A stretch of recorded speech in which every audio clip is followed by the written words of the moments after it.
Early in the 20th century, a safety system way ahead of its time was introduced on British Rail. It would eventually be known as the Automatic Warning System, or AWS for short. Nearby a signal, a ramp would send a magnetic impulse to a sensor on the bottom of the locomotive. That sensor was hooked up to a notification appliance in the cab, known as the sunflower dial for its appearance. When a ramp was passed for a clear signal, a chime would sound, but in the case the signal was any other aspect, an alarm would sound in the cab. The engineer would have to acknowledge the signal and start to slow down, otherwise the brakes would come on automatically. The system was certainly ingenious and was used en masse on the Great Western Railway, but in most cases it was deemed too costly to set up. After the Harrow and Wealdstone crash in 1952, which killed 112 people when an express train ran a red signal, rear-ending a local and causing another express train to trip on the wreckage, it was recommended that the system's development should be accelerated over a 5-year period on British Rail. But 5 years later, one more accident would occur, much like Harrow, but this time, there would be even more factors that could cause such a devastating crash.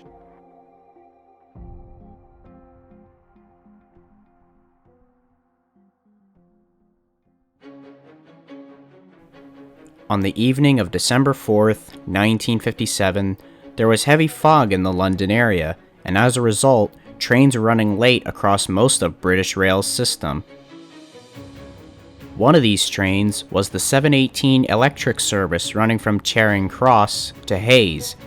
It consisted of a 10-car electric multiple unit set consisting of two 4-car Class 415 sets and one 2-car Class 416 set, also known as 4 EPBs and 2 EPBs respectively. The number of the first Class 415 set is unknown, but the second set was numbered 5204 and the 2-car set was set 5766. The cars were all relatively new, being built in the early 1950s. Nearly 1,500 passengers were on board the train, all preparing themselves for the holiday season, which was mere weeks away. Behind them was another train, running from Cannon Street to Ramsgate via Folkestone. This train consisted of an older 1947 build 462 Pacific Battle of Britain class number 340-66, named Spitfire after the World War II fighter of the same name, pulling 11 coaches carrying about 700 passengers. These spam cans, as they were nicknamed at times, were known to have many issues during their service lives, such as violent wheel slip, but one of the engine's problems would become very apparent later. 62-year-old W.J. True was the driver, and his fireman was C.D. Hoare. As mentioned earlier, trains were running late and on an abnormal routine due to the dense fog reducing visibility. The EMU set was approaching Parks Bridge Junction in Lewisham, which had a red signal. The EMU set complied with this and stopped at the signal as there was another train ahead of them on its way to Hastings. The Parks Bridge Junction signalman had wished to speak to the driver of the EMU set by the telephone at the signal in order to confirm the train's identity and destination. After confirming everything, he'd allow the EMUs to proceed following the Hastings train via signal indication. Behind them was the Spitfire. It should have been getting signals telling it to slow down, but the engineer doesn't. The train rounds the corner, spots the EMUs, and slams the emergency brakes, but it was way too late to stop safely.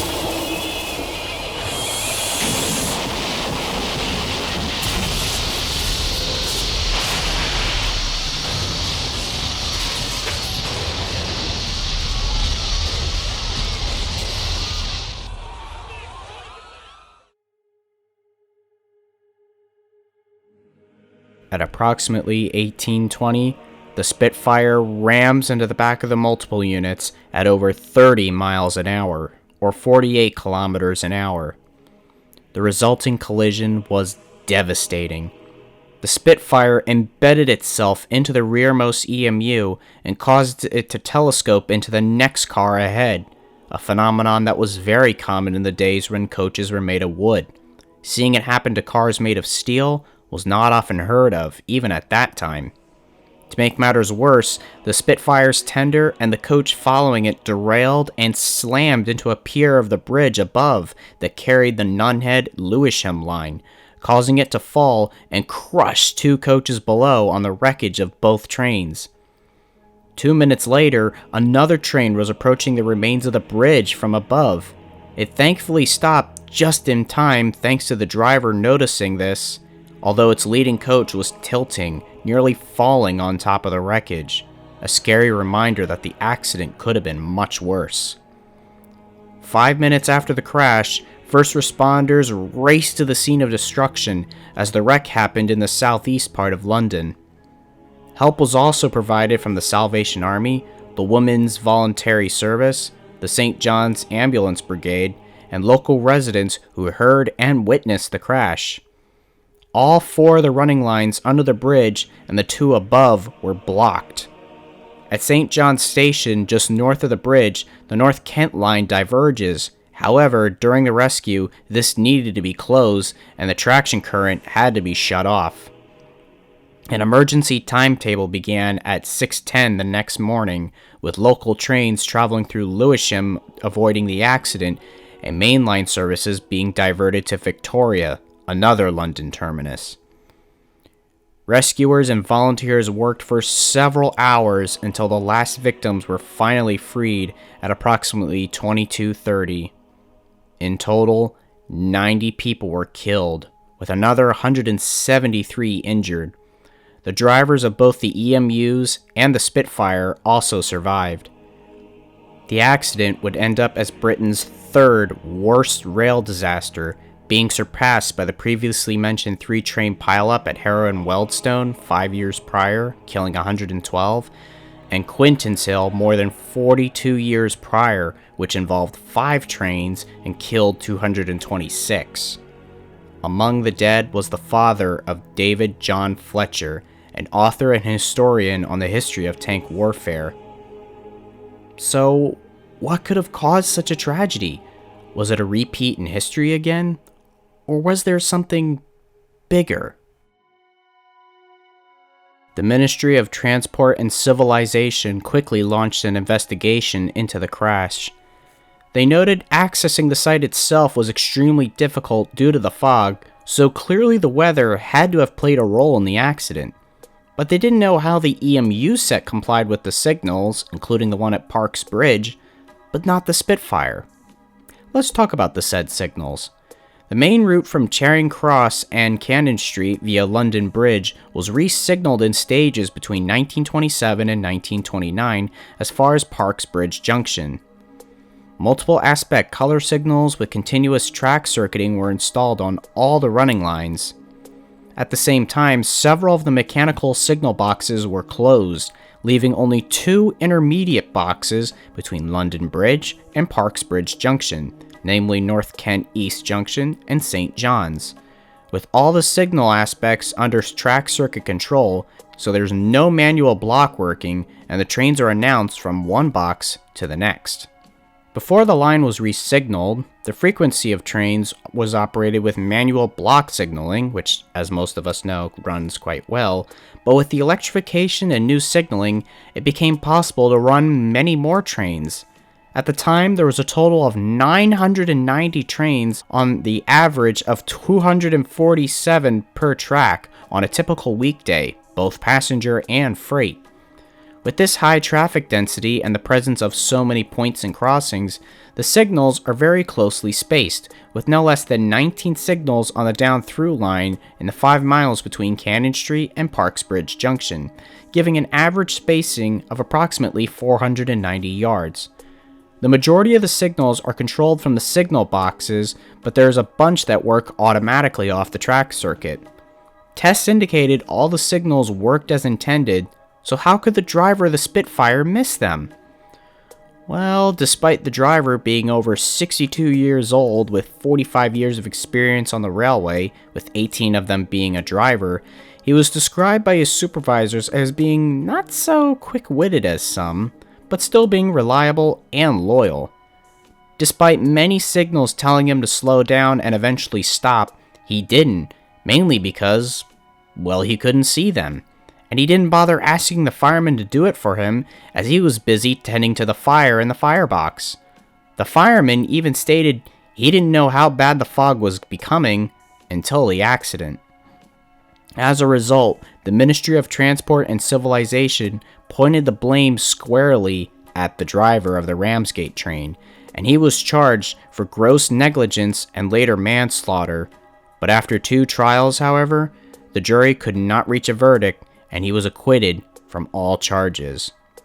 But like all accidents, there's multiple factors that eventually lead to disaster. Turning to the sites of the Battle of Britain class steam locomotives and their sister design West Country class, it was noted that these bullied design Pacifics were not terribly reliable, having numerous issues.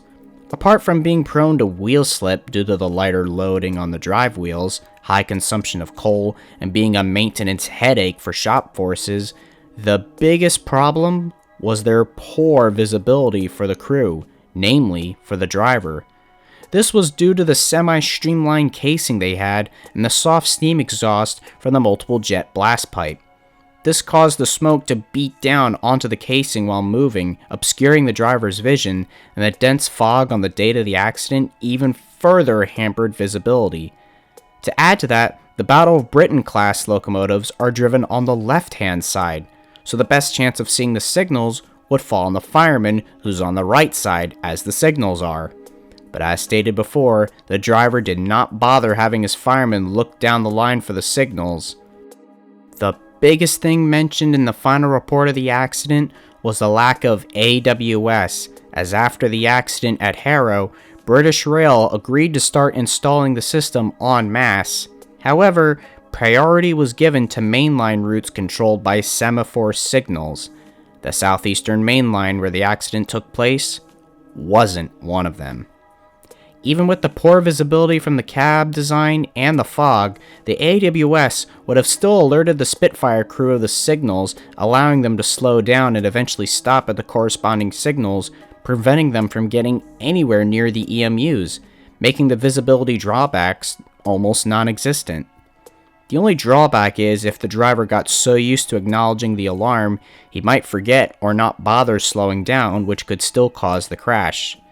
This would be the case in future accidents, but still, it's highly likely had AWS been installed, the accident would have likely been avoided. After the accident, the remains of the bridge that fell on top of the trains was dismantled on December 9th and replaced with a temporary trestle that surprisingly still stands to this very day. As for the EMU set, both cars of Unit 5766 and one car of Unit 5225, numbered 14450, were damaged beyond repair and scrapped. The rest were repaired and returned to service, with the 5225 gaining an extra car from 5204 later on the next year. 34066, the Spitfire, was also repaired and returned to service. As a result of the accident, 60 Battle of Britain class locomotives, as well as their relative West Country class engines, were rebuilt starting in 1957, with a more standard design similar to other British Rail steam to fix the visibility issues. But surprisingly, the Spitfire would not be one of them. It would be retired from service by September 1966 and sent to the Bury scrapyard.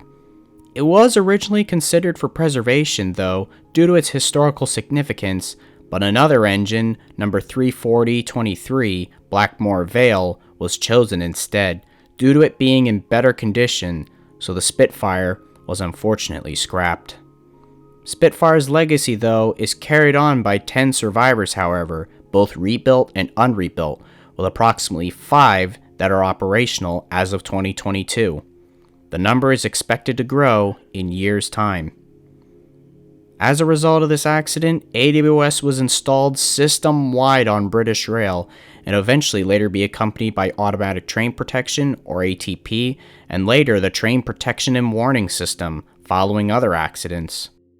A plaque at Lewisham railway station was also erected to commemorate the accident to make sure this incident hasn't been forgotten 65 years later. There was another accident at Lewisham on June 28, 1857 that roughly took place around the same area the 1957 incident happened and played out almost exactly the same like this incident. However, this is another story.